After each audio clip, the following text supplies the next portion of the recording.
All right, Alex. Yes. Alex, where'd you grow up? Where are you from originally? Santa Rosa, California. If Up north. Northern California, like Napa. Bay Area. Yeah. Tell me about your family. Yeah. My mom's a ballet teacher. My dad was a grocery clerk. Nothing really super exciting there. A good family? Yeah. Actually, I had a great childhood growing up. Everything like that. Only big thing was parents divorcing, but that was like normal thing at the time. But Did you have dreams of doing something with your life that? Sort of. I mean, so my mom has a ballet studio. I always kind of wanted to do something entrepreneurial. And I mean, I definitely never saw myself doing porn. I thought like doctor, lawyer kind of a thing. Definitely not a sex worker. How did you fall into this? Oh, God. Rent. I mean, I need money. Like it was... Cost of living. Yeah, exactly. And it was easy money. I didn't... a lot of jobs I'd been doing would fall through, and I was actually a private investigator for 2 years. So I did that, and then when that kind of fell apart, I just had a huge amount of depression, and I ended up living in my car and turning to sex work to survive. So. At what age? I was 21 when I did my first any type of porn thing. Did you have reservations about? I did, yeah. It was actually, so I made $100 on it was a gay scene. I made $100, and I drove out. I had a '98 Jeep Grand Cherokee, so it almost cost me as much in gas to get to and from. It was in San Francisco and back, but yeah, that was my first foray into sex work. But were you having thoughts like maybe I shouldn't do this? The entire time, even there, it's like, is this a good idea? Like, but I'm just even like this is like, contact me and hey, here I am, You tend to, I just take, anytime I see an opportunity, generally I'll take it. Even if I get burned in some way, it usually leads to something better. You're an adventurer. That's right. Do you wish now that you had not done that? No, I'm actually, I've been doing it a long time, right? Yeah. Oh, yeah. So, I mean, 21, and then I became an escort out of that, and I made more money than I did in porn, and then I met someone who got me out of that. And so an escort for men? For men, yeah. So I was like, I think it was about 2 years I was an escort for. Because women don't hire. No, women don't hire. I have another funny story about that too, but maybe we'll get to it later. But no, women don't pay for sex. They don't pay for sex. Even that was like 10 years ago. They still weren't doing it. Right. So the porn thing, that industry has changed a lot. A lot. Oh yeah. Like when you got into it, it was probably in the heyday, kind of.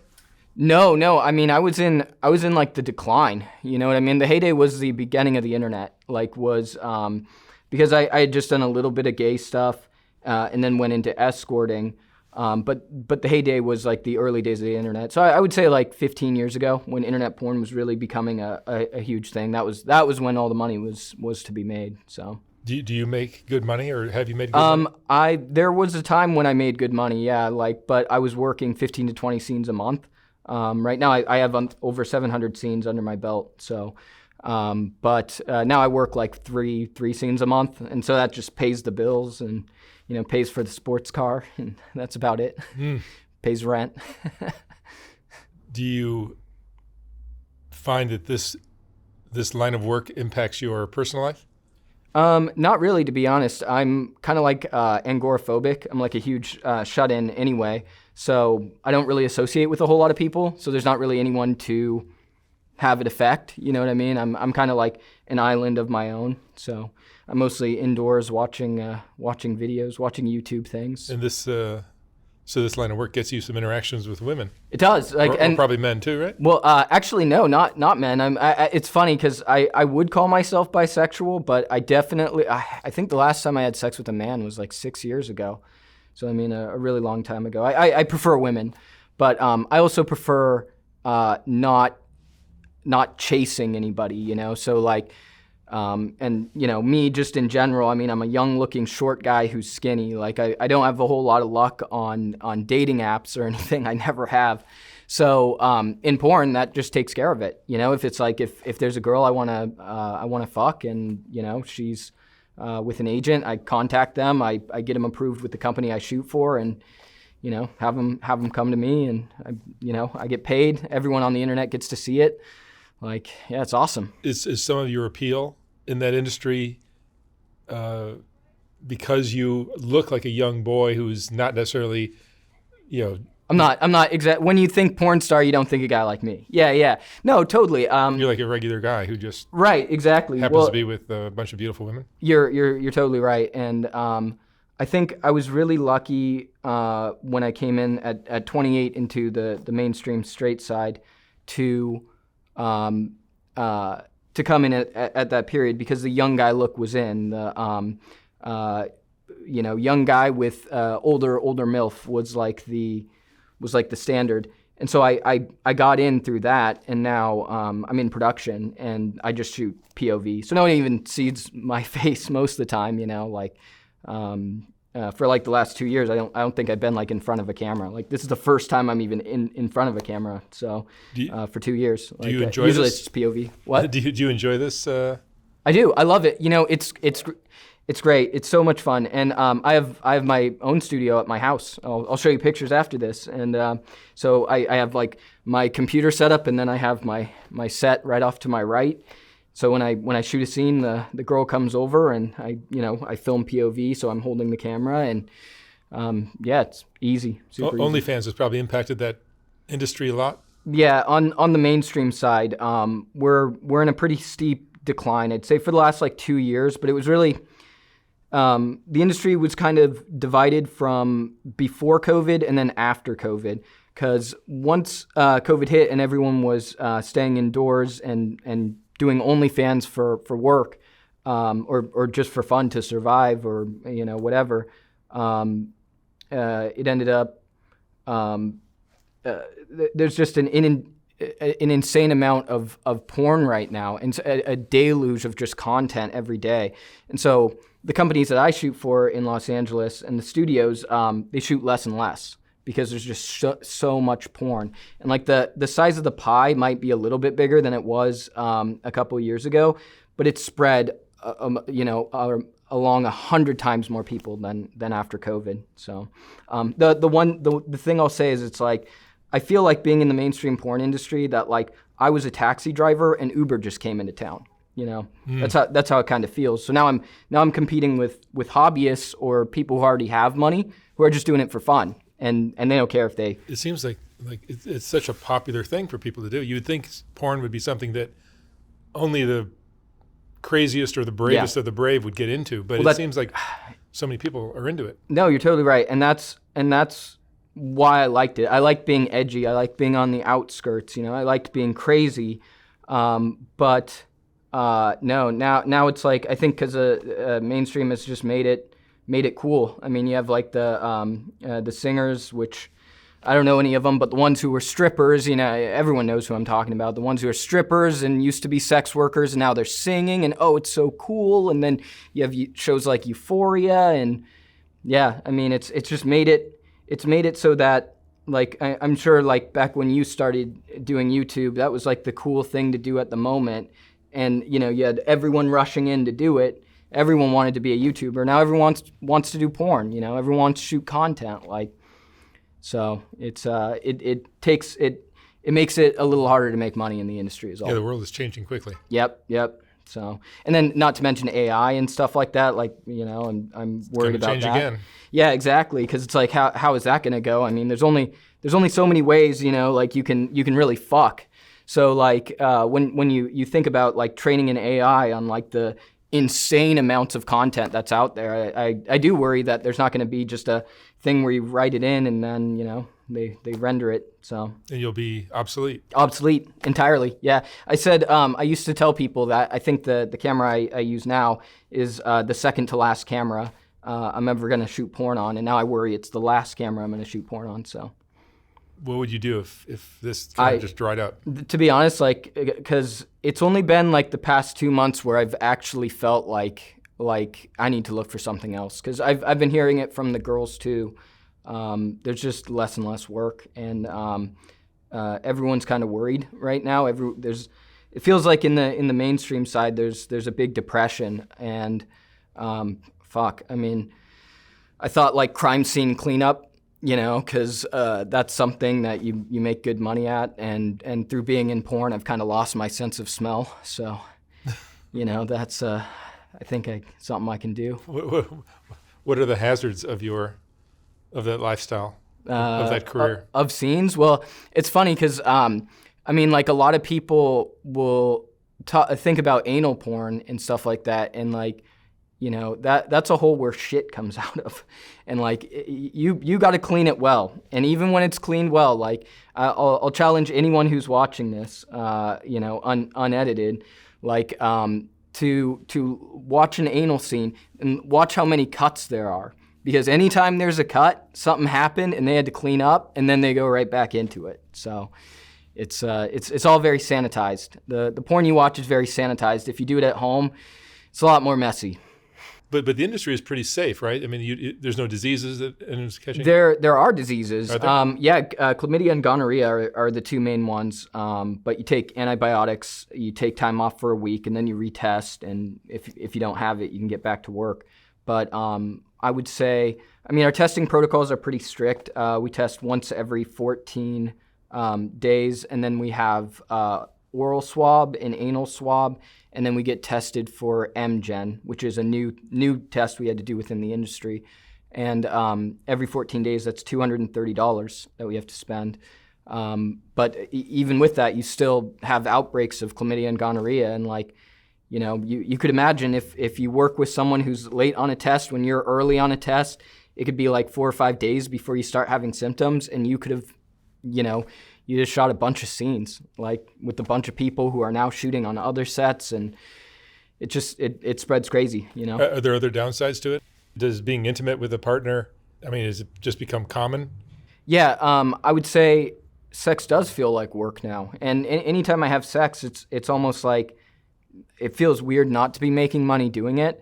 I was in a long-term relationship, and I had to schedule having sex, because like, if I have sex with my partner a day or two before a scene, well, maybe I'll have an ingrown hair, or maybe I'll get a little bit of a scratch, and then I'll have to cancel my scene, or things like that. Then also you want big cum shots. Well, if you're fucking and coming a lot before a scene, you're not going to have that big cum shot. So are there drugs that are? Right. Yeah. So. That's another thing I would love to talk about is everyone in the industry, I'm telling you, everyone in the industry is either on Viagra, Cialis, the needle, or the pump. Those are the things we have. So Cialis and Viagra are pills, and I think it's sildenafil and telafil. I don't know, I couldn't pronounce it. But they make it easier to get hard. They don't make you get hard. Like the civilian we call non-porn people civilians. The civilian misconception is, you take a dick pill, immediately your dick is hard. No, it makes it easier for your dick to get hard. But if you're not turned on, your dick will still be soft. And when guys start in the industry, they take usually too much, which makes you overheat. And if you overheat, you're uncomfortable. If you're uncomfortable, your dick's not going to get hard. So they're like popping pills. Like, why isn't my dick getting hard, So that's the first method. The second method is the needle, which is, I don't think it's Caverject. I think that's the name brand of the old thing that was injectable. But at the base of your dick, you shove a needle in and you inject this stuff, and it just makes your penis hard. So that's one where if you want to shoot every single day and shoot for the main companies, like the biggest companies, you're probably on the needle. Because you're never going to have an issue on set. And then the last one is the pump. I think the company is Titan, makes it. And it's an implant that goes into your penis. You have a reservoir of, I think, some kind of saline solution that kind of is in your pelvis area. And then you have a pump in your balls. And so you pump, and it has this little implant in your penis that forces the saline in, and you get hard. And when you've done the needle too much, your dick will stop getting hard even when you stick a needle in it. So you have to get that pump, And that's, if you look at the biggest companies and the biggest male talent, they all probably have the pump. No one's natural?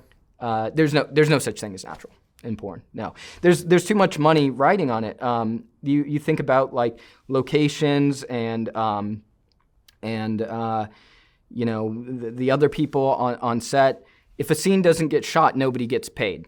So you're on set as the male talent. You'll a lot of the time you feel like the least important person. You are the most important, because if your dick doesn't work and you're not able to come at the end, nobody gets paid. So there's a lot, not just a lot of pressure, but you really do have to perform 100% of the time. So, what are the upsides of this? Do you enjoy having sex with all these women? Yeah, I do. I like it. I will say, like, there are days where I like it less, and there's days where I like it more. Just like any job. But the upsides, I would say, is time, because even if you're working just a handful of scenes a month, you generally get paid enough when you're in mainstream to be able to afford, a car, an apartment, to eat, and you're only really working, maybe 40 hours, or I mean that's an arbitrary number to throw out. You're not working a whole lot per month. It's very little that you're on set and actually working. Do you get recognized on the street? Never, not once. Never? Not once. Yeah, I've thought for sure. I have on Pornhub. I have 250 million views, and no one has ever recognized me. There's even with my car. 250 million. I don't know. I think the problem is I was always like a mid-tier performer. I was never like that big guy in the biggest companies, getting all the accolades and awards. I was just kind of like I kind of float on by, and now I'm in production and I'm a POV guy. So unless people recognize me from the waist down, like people aren't seeing my face. So what does it feel like to have 250 million people watching you? It's awesome. Like before, so even when I wasn't like doing sex work, I was still always posting naked pictures online on various websites because I like the attention. So knowing, like, to me, it's a funny thing where I'm at a point where if some, let's say, 10 out of 10 woman, I meet her and she wants to have sex, in the back of my mind, I'd be thinking, like, what's the point of this if no one else can see it? You know what I'm saying? Like, I wouldn't want to do it off camera. I want to show everybody. Like, you became a performer. That's right. Yep. Exhibitionist. Exhibitionist. Yeah. Yep. The escorting thing, was that? You said that was more lucrative sometimes? Now not at all. I mean, at the time it was pretty good money. But I mean, again, this was like 13 years ago. When you were younger? I was doing that. Yeah, a lot younger. You were like the right. And now I make more. Shooting a scene probably 4 times more than I ever did per hour. As an escort. So. And you mentioned earlier that you had a female client? So there's all these, and I swear to God, if I get blacklisted from doing this again, it's just so funny because I've been here in LA for like 5-6 years, and you hear rumors of like, oh, some celebrity will hire a bunch of guys to fuck their wife, fuck their girlfriend, whatever. But I got invited to one of those recently, and I always thought it was bullshit, but it does happen, and I got paid. And it was awesome. So it was somebody who's known. Yeah. And I nothing else am I saying on that. Yeah, I get it. I mean, I'm sure the other people there are gonna know I say this, but no, that's secrets kept. What are the biggest secrets from that industry? I would say like the rampant abuse, which I would say it's not so much. I mean, it's an open secret in that when you're an outsider looking in, that there are nefarious things going on in porn. Because of course there is, it's porn, that's where all the degenerates go. But I think the biggest performers get there, just like in any entertainment industry like Hollywood, by keeping their mouths shut, by not speaking up when something goes wrong on set or they see some kind of impropriety. And it's terrible. I think like if everyone got together, we could clean it up very quickly. But the longer I'm in, the more cynical I am that can ever happen. It's kind of just going to stay the same. And it sucks. So timing is everything. If you were born 10 years earlier, you may have had more of a heyday, perhaps. That's right. No, I was in. Made more money. If you know the name James Dean, like he was the first like young-looking male performer, and I was there like 5 years before him. But just no one was interested. So. And now with OnlyFans, it seems like it's yeah. And to be clear, another thing I want everyone to know who's watching this is, and this is like my PSA, and I feel like half the people are going to think that I'm lying about this just to keep more money for myself. But I would say the vast majority of mainstream performers that you see on camera in a mainstream scene make less than probably $2,000 on OnlyFans a month. So. If you get in, it is just so hard to stand out right now with social media sites deprioritizing you. I know Twitter under Elon Musk has way deprioritized sex workers. I know because I haven't gained a single follower for 2 years now. So because the mainstream platforms don't want to promote. That's right, and not just don't sex workers promote, but in the algorithm they deprioritize it, so they don't show it. So you don't get shown. I don't get shown. No. So my growth. I mean, if you want real numbers, like I had said about the Pornhub and 250 million views on Pornhub. Alex Jett. I make about $500 a month on OnlyFans. So that's what me as a male makes. I did my own porn series that I shot with my friends that I thought would be really really cool. And in a year, I made $800 off 11 scenes. So, and I'm someone who gets paid to shoot for mainstream companies. And my revenue generated myself on OnlyFans with boy-girl stuff that a company would pay me for was $800. So, yeah, in a year. Not $800 per month. That's total. What does your family think of your career choice? Well, my dad, when I told him, the first thing he said was, as long as you're safe. Are you safe? If you're safe, I'm fine with it.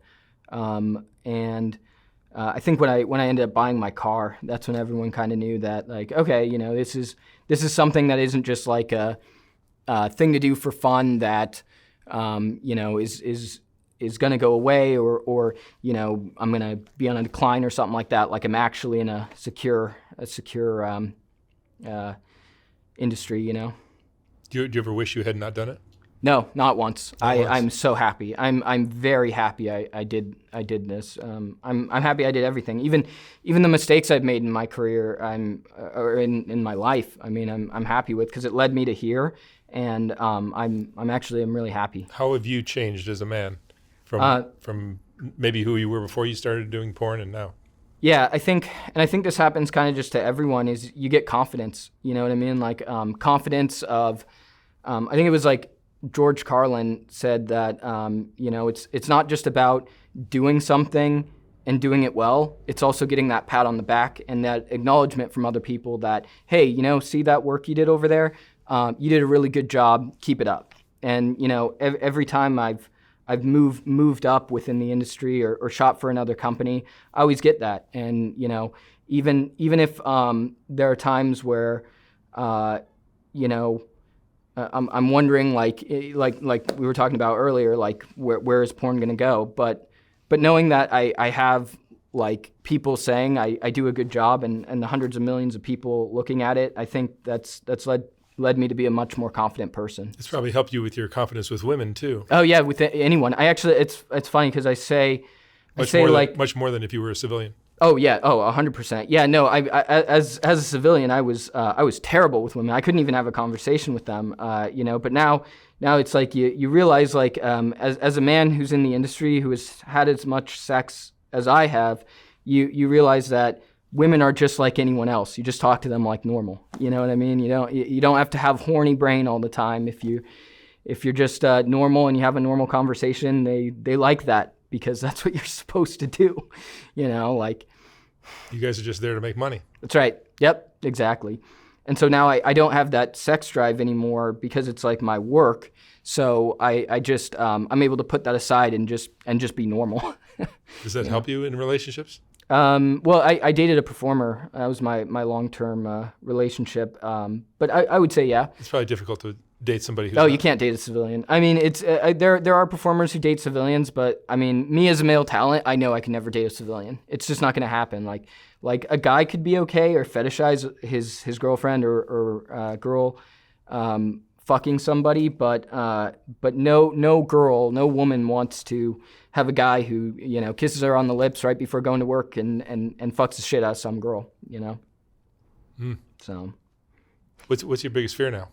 Like I said, the industry changing, the changing, and but I've done so many different things, and I've rode so many different waves. This is the one I've done the best at, and where I really feel like myself. But really, it's like shifting gears to something else, or getting ready to, if this does go away from me. So, what would you say is the most important lesson you've learned in all of this? Oh man, lesson. I don't know, man. Maybe it's like cliche, but treat others the way you want to be treated. Because I have the ability to be, and to get away with being a really shitty person right now, being a producer and director, and I'm a one-on-one kind of guy, a one-man crew. I think back to all the times when I was in that opposite position, and I just never want to put someone there. You know what I mean? So are there a lot of unscrupulous people in that industry? Yeah, it's horrible, and it was to the point where that's kind of why I took a step back from working in front of the camera and only shoot POV and only keep to myself. I worked to try and change that. I worked to become a producer to change the industry for the better, and tell the companies, like, hey, look, these are the people that are doing bad things. And I had to sit down with the lead content manager of a very big website, and I told him, hey, look, this is what's going on, and they decided to never return my calls again, and keep using those people who I know abuse female talent. So the fact that porn has kind of gone so that the performers are in control, it's probably cleaned it up a bit. A lot. No, it's actually, so it's gotten worse. It's gotten worse. Okay, so what you do is now all you have to do, if you're a guy starting out, all you have to do is first buy a Twitter account, right? So you buy it with all the followers. So now you have that. You pay a couple of the big female talent to shoot, we call them collabs, to shoot collabs with you. And then you tell other performers, hey, look, these big name people all shot with me. Look, here's my following. Would you like to do a collab with me? And then you just don't pay the girl, because collabs, usually you don't pay them. So you make it seem like all the big performers want to shoot with you by paying them, but then you tell everybody else that they did it because you're so amazing and look at my following. So I actually, just the other day, I saw someone retweet, there's a guy going around who's a registered sex offender, who has 112,000 followers on Twitter and is a male performer and a registered sex offender. So it's way worse. And there used to be a thing where, like I was saying, there's a lot of abuse in the mainstream part, but if you're on set with another girl and the director says to you, like, hey, I'll give you a ride home after the set, and you're thinking, oh, that's awesome. And then, the PA or something comes over to you and says, hey, just call an Uber when the scene's done.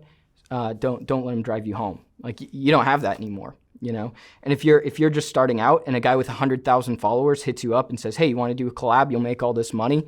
Like, there's no community. You don't know what he's done. You don't know who he is. Do you think porn is a good or a bad thing for society? So that's, a really tricky thing with me because, like, when I started and even not too long ago, I really thought it was not that bad for society. As time goes on, I really think we're kind of the bad guys, I mean, there should be some kind of age verification on porn. I saw porn when I was 12. I know kids see porn all the time, and I think that's a problem. I think that fucks up your brain, So I think I would say adults enjoying porn is totally fine, but when kids see it, I really do think it changes the way their brain processes information, and it makes things worse for them for the rest of their life. So technology has some downsides to it as well. For all the good that technology brings, all the ease and makes life so much easier for us. It also screws us up, I think. Yep. And I will say, I mean, it's a huge topic right now, and I already know just by saying the words, like, there are going to be so many people coming after me. But I mean, we do need ID. We do need ID in order to watch porn. Like, there needs to be some kind of I don't know who can run the system, but there needs to be some kind of verification before you're able to just look at it, because, like, click 18 to enter, that's not enough. That's not. No, not at all. No one's turning around when that happens. No, not at all. That's pretty funny. Yep. All right, Alex Jett, thank you so much for sharing your story. Yeah, my pleasure. It was great, and thanks for having me. I wish you lots of luck. Hell yeah, thank you. Whatever you do from here on out. That's right. Thanks.